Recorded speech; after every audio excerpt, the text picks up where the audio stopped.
नमस्ते। प्रोस्टेट भनेको के हो भन्ने कुरा धेरै मान्छेहरूको मनमा लागिरहेको छ।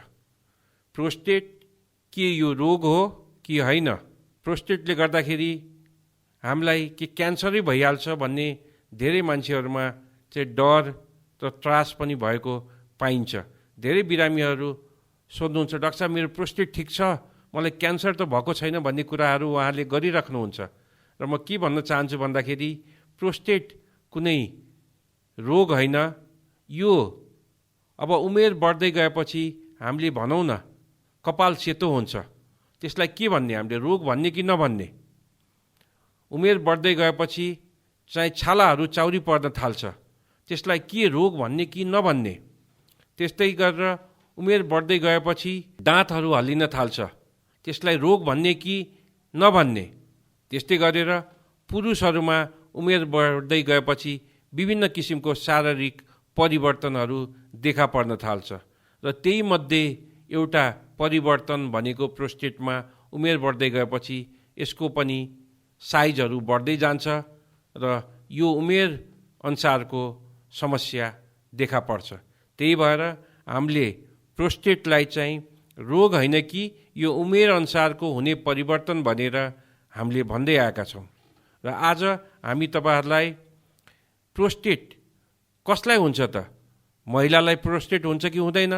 पुरुषलाई प्रोस्टेट हुन्छ कि हुँदैन? कतिजनालाई प्रोस्टेट हुन्छ? समस्या कसलाई हुन्छ भन्ने कुरा चाहिँ जान्न जरुरी छ।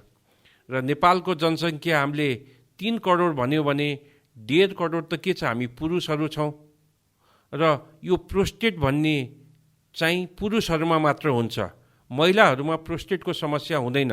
किन हुँदैन भन्दाखेरि महिलाहरूमा प्रोस्टेट ग्ल्यान्ड नै हुँदैन, त्यही भएर महिलाहरूमा प्रोस्टेट ग्ल्यान्डको समस्या हुँदैन।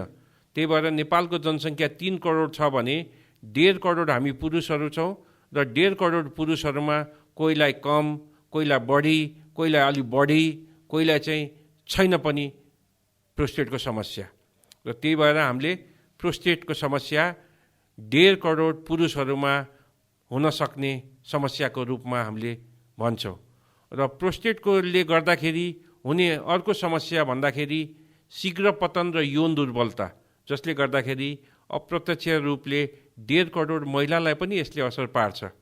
त्यही भएर हामीले प्रोस्टेटको समस्या किन अप्रत्यक्ष रूपले महिलालाई असर पार्छ भन्दाखेरि प्रोस्टेट एउटा प्रजनन ग्रन्थि पनि हो र यसले प्रजनन क्रियामा पनि यसले भाग लिइरहेको हुन्छ।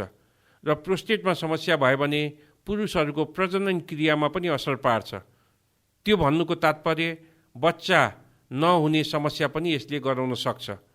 त्यस्तै गरेर यसले शीघ्र पतन र यौन दुर्बलता गरायो भने आफ्नो श्रीमती अथवा आफ्नो पार्टनरको चाहना पनि मर्ने भयो। त्यही भएर अप्रत्यक्ष रूपले यसले 1.5 करोड महिलालाई पनि कोहीलाई कम, कोहीलाई बढी असर पारिरहेको पाइएको छ। त्यही भएर हामीले प्रोस्टेटको समस्या एउटा परिवारको समस्या भन्दै आएका छौँ। र प्रोस्टेटले जस्तै घडीले चाहिँ टाइम देखाउने काम गर्छ भने जस्तै प्रोस्टेटको काम के रहेछ भन्दाखेरि प्रोस्टेटको अर्को नाम पुरुष ग्रन्थि पनि हो, प्रजनन ग्रन्थि पनि हो। प्रोस्टेट पुरुषहरूको प्रजनन क्रियामा यसले पार्टिसिपेट गरिरहेको हुन्छ।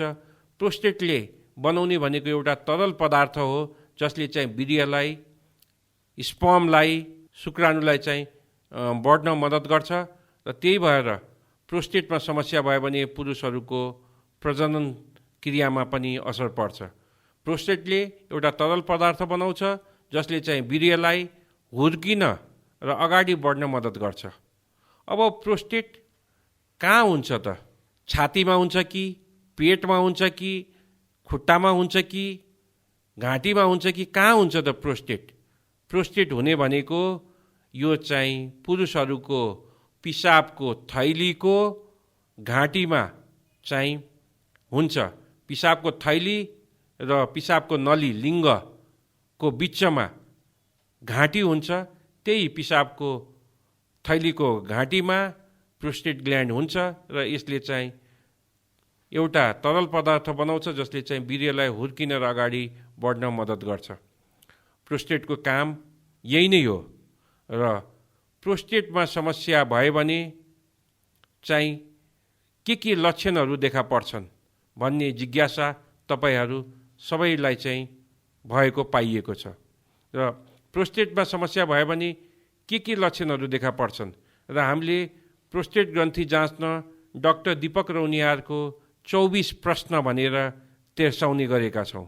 र के हो त त्यो 24 प्रश्न? प्रोस्टेटमा समस्या भयो भने पहिलो लक्षण भनेको नर्मली मान्छेलाई 24 घण्टामा 4 देखि 5 पटक पिसाब लाग्छ र राति पिसाब फेर्न उठ्नु पर्दैन। तर प्रोस्टेट ग्ल्यान्डमा समस्या भयो भने हरेक 2-2 घण्टामा, हरेक 1-1 घण्टामा, हरेक आधी घण्टामा, हरेक 15-15 मिनटमा पिसाब लाग्न थाल्छ। र प्रोस्टेटमा समस्या भएको मान्छेलाई तपाईँ बसमा चढाइदिनुहोस् त, ऊ बसै चढ्न सक्दैन। किनभने उसलाई त हरेक 2-2 घण्टामा, 1-1 घण्टामा, आधी घण्टामा, हरेक 15-15 मिनटमा पिसाब लाग्छ। ऊ बस चढ्न डराउँछ, किनभने बसले भनेको ठाउँमा त रोक्दैन। पिसाब लागे भन्दैमा एकचोटि रोक्ला, 2 चोटि रोक्ला, तर पटक पटक त रोक्दैन। त्यही भएर प्रोस्टेटको समस्या भएको बिरामीहरू चाहिँ बसै चढ्न डराउँछन्। र मेरो एकजना बिरामी हुनुहुन्थ्यो, उहाँलाई पोखराबाट आउनुपर्ने थियो काठमाडौँ। अब उहाँले चाहिँ बसमा त म जानै सक्दिनँ, कसरी आउँ भन्दाखेरि प्लेन चढ्न उहाँलाई डर लाग्थ्यो। उहाँले के गर्नु भन्दाखेरि गाडी रिजर्भ गरेर, ट्याक्सी रिजर्भ गरेर पोखराबाट काठमाडौँ आउनुभयो। अब गाडी रिजर्भ गरेपछि त भनेको ठाउँमा त रोक्न पाइयो। भनेपछि उहाँले चाहिँ पोखराबाट गाडी रिजर्भ गरेर आउनुभयो प्रोस्टेटको समस्याले, छिनछिनमा पाल लाग्ने पिसाबको समस्याले। अर्को लक्षण भनेको पिसाबको धारा जुन भित्तासम्म जानुपर्ने, टाढासम्म जानुपर्ने, पिसाबको धारा चाहिँ भित्तासम्म टाढासम्म जाँदैन। पिसाबको धारा मसिनो भएर जान्छ, पातलो भएर जान्छ। कुनै कुनै बिरामीले त पिसाबको धारा मेरो कपाल जस्तो भयो भनेर भन्छन्। भनेपछि पिसाबको धारा मसिनो भएर जान्छ। पिसाबको धारा एक धारे नभइकन छरिएर जान थाल्छ। भनेपछि पिसाबको धारा एउटा नगइकन 2टा 3टा छ्यार छरिएर जान थाल्छ। पिसाब त्यस्तो बिरामीहरूको पिसाब पोल्छ। पिसाब लाग्ने बित्तिकै पिसाब फेर्न गइहाल्नुपर्छ। पिसाब फेर्न जाँदाखेरि जाने बित्तिकै पिसाब हुँदैन। दौडेर टोइलेट गयो पिसाब फेर्छु भनेर, तर जाने बित्तिकै पिसाबै हुँदैन। एकछिन कुर्नुपर्छ, अनि बल्ल पिसाब सुस्त तरिकाले सुरु हुन्छ। त्यस्तो बिरामीहरूमा पिसाब फेर्नलाई बल गर्नुपर्छ, कन्नुपर्छ, अनि बल्ल पिसाब आउँछ। पिसाब लाए जस्तो हुने, गयो भने कम पिसाब हुने, खुलेर नहुने हुन्छ। त्यस्तो बिरामीहरूको चाहिँ पिसाब चुइन थाल्छ। त्यस्तो बिरामीहरूमा राति युजली उठ्नु पर्दैन, तर प्रोस्टेटको समस्या भयो भने त्यस्तो बिरामीहरूमा राति पटक पटक उठ्नुपर्छ, जसले गर्दाखेरि त्यस्तो बिरामीहरू लोटेर चोट लाएर पनि मृत्यु भएको खबर हामीले सोसल मिडियामा सुन्ने गरेका छौँ। त्यस्तो बिरामीहरूमा चाहिँ पिसाब फेर्दा फेर्दै पिसाब बिचमा रोकिने, खुल्ने हुन्छ। त्यस्तो बिरामीहरूको चाहिँ पिसाब चुइने समस्या हुन्छ। त्यस्तो बिरामीहरूमा नाइटोमुनि दुख्छ, नाइटोदेखि अण्डकोषको भाग दुख्छ, अण्डकोष आफै पनि दुख्छ। र त्यस्तो बिरामीहरूमा कहिलेकाहीँ पिसाबमा गनाउने आउन थाल्छ, कहिलेकाहीँ पिसाबमा रगत देखा पर्न थाल्छ। त्यस्तो बिरामीहरूको कम्मर दुख्ने समस्या हुन्छ। र धेरैजसो बिरामीहरू कम्मर दुख्ने समस्या लिएर हड्डीको डाक्टर कहाँ गइराख्नुहुन्छ, तर त्यस्तो बिरामीहरूमा कम्मर प्रोस्टेटको कारणले गर्दाखेरि पनि कम्मर दुख्ने हुन्छ। त्यस्तो बिरामीहरूमा पारिवारिक सम्पर्क गर्दाखेरि, वीर्य खस्दाखेरि दुख्ने पोल्ने हुन्छ। र त्यस्तो बिरामीहरू वीर्य खस्दाखेरि दुख्ने पोल्ने गर्ने भएको हुनाले त्यस्तो बिरामीहरू पारिवारिक सम्पर्क गर्न पनि डराउँछन्। र त्यस्तो बिरामीहरूमा कहिलेकाहीँ वीर्यमा रगत देखा पर्न सक्छ। र त्यस्तो बिरामीहरूमा शीघ्र पतनको समस्या देखा पर्छ। र शीघ्र पतनलाई हामीले समयमा उपचार गरेनौँ भने त्यस्तो बिरामीहरूमा चाहिँ यौन दुर्बलताको समस्या देखा पर्छ। र यी सब लक्षणहरू प्रोस्टेट ग्ल्यान्डका हुन्। र प्रोस्टेट ग्ल्यान्ड कस्तो कस्तो बिरामीहरूलाई हुन सक्छ त, यो पनि जान्न जरुरी छ। तपाईलाई हुन्छ कि मलाई हुन्छ कि, यसो विचार गरौँ। हार्ट एट्याक बिजनेसम्यानलाई बढी हुन्छ कि हाउसवाइफलाई बढी हुन्छ? तपाईँको विचारमा कस्तो लाग्छ? हार्ट एट्याक बिजनेसम्यानलाई बढी हुन्छ कि हाउसवाइफलाई बढी हुन्छ। अफकोर्स बिजनेसम्यानहरूलाई स्ट्रेस बढी हुन्छ, तनाव बढी हुन्छ।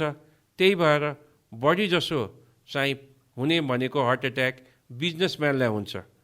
भन्नुको तात्पर्य पेसाअनुसार पनि कुनै रोग कम हुने, कुनै बढी हुने हुन्छ। त्यस्तै गरेर पेसाअनुसार पनि प्रोस्टेट ग्ल्यान्डको समस्या कुनैलाई कम र कुनैलाई बढी हुन्छ। र अर्को महत्त्वपूर्ण हामीले बुझ्नुपर्ने के छ भन्दाखेरि वीर्य र प्रोस्टेटको सम्बन्ध कस्तो छ भन्दाखेरि हामीले 2टा बाल्टी लियौँ, एउटा बाल्टीमा हामीले दिनदिनै पानी फेर्यौँ र एउटा बाल्टीमा हामीले 1 महिनामा पानी फेर्यौँ भने त्यो पानीमा लेदो लाग्छ, सङ्क्रमण हुन्छ। त्यस्तै गरेर लामो समयसम्म वीर्य खर्च भएको छैन भने त्यस्तो पुरुषहरूको प्रोस्टेट ग्ल्यान्डमा लेदो लाग्छ, सङ्क्रमण हुन्छ र त्यो सङ्क्रमण भयो भने त्यसले चाहिँ प्रोस्टेटको इन्फेक्सनको रूपमा चाहिँ देखिन्छ। त्यही भएर प्रोस्टेट ग्ल्यान्डलाई चाहिँ हेल्दी राख्नु चाहिँ वीर्य खर्च गरिराख्नुपर्छ।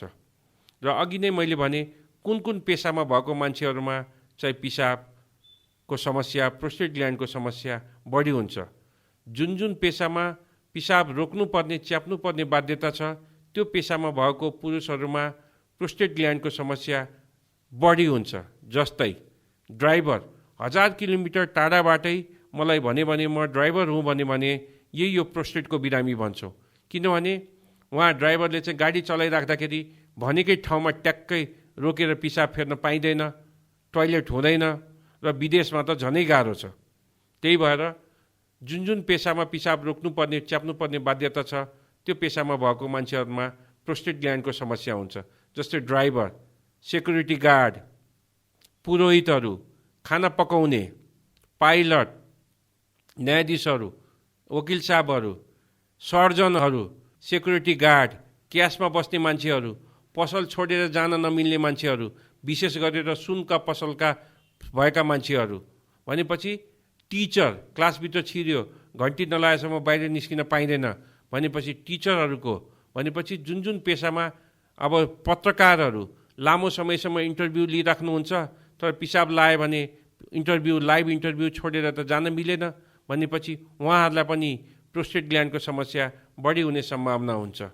त्यस्तै गरेर जुन पेसामा परिवारबाट छुट्टिएर बस्नुपर्ने बाध्यता छ, जस्तै हाम्रो चाहिँ आर्मी भयो, सशस्त्र पुलिस भयो, जनपद पुलिस भयो, ट्राफिक पुलिस भयो र विभिन्न सरकारी पेसामा विभिन्न जिल्लाहरूमा चाहिँ चेन्ज भइराख्नुपर्ने, ठाउँको परिवर्तन भइराख्नुपर्ने, जुन पेसामा चाहिँ ठाउँको परिवर्तन भइराख्छ, परिवारबाट छुट्टिएर बस्नुपर्ने बाध्यता छ, त्यस्तो बिरामीहरूमा चाहिँ नियमित वीर्य खर्च हुँदैन र त्यसले गर्दाखेरि त्यो पेसामा भएको मान्छेहरूमा प्रोस्टेट ग्ल्यान्डको समस्या हुन सक्ने सम्भावना बढी हुन्छ। यसैको बारेमा आज हामीले तपाईँहरूलाई जानकारी गराउँदैछौँ र अर्को भिडियोमा हामीले प्रोस्टेट ग्ल्यान्डलाई चाहिँ कसरी हामीले हेल्दी राख्ने, कसरी स्वस्थ राख्ने, प्रोस्टेट ग्ल्यान्डको समस्या कसरी हुन नदिने, आगो लागिसकेपछि आगो निभाएर हामीलाई केही पनि फाइदा हुँदैन। हामीलाई चाहिँ जोगाउनु छ भने धुवै आउँदाखेरि हामीले निभाउनु पर्यो, होइन भने धुवै आउन दिनु भएन। अनि बल्ल हामीले प्रोस्टेटलाई चाहिँ हेल्दी र स्वस्थ राख्न सक्छौँ।